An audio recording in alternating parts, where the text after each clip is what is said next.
Te-am văzut de dimineață, răsărind în calea mea, printre gândurile toate, zâmbetul mă tulbura.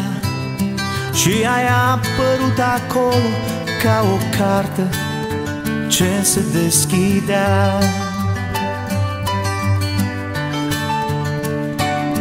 M-ai atins cu o privire încât nu mai respiram. Îmi doream să fiu același pe care îl cunoșteam, însă m-am pierdut cu totul în albastru când ochii ți-i citeam. Oh, îmi doream în clipa aceea atât de mare să dansez cu tine în brațe până zilele vor fi.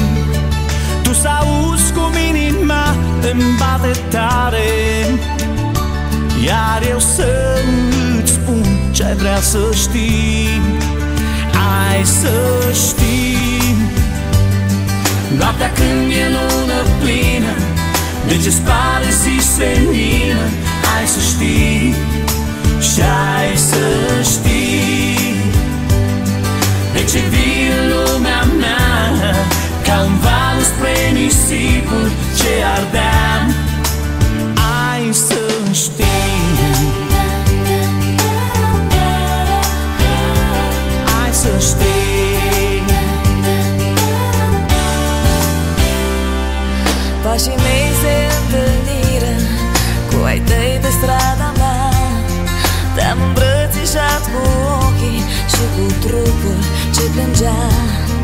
Am știut că dansul care a început nu se va termina.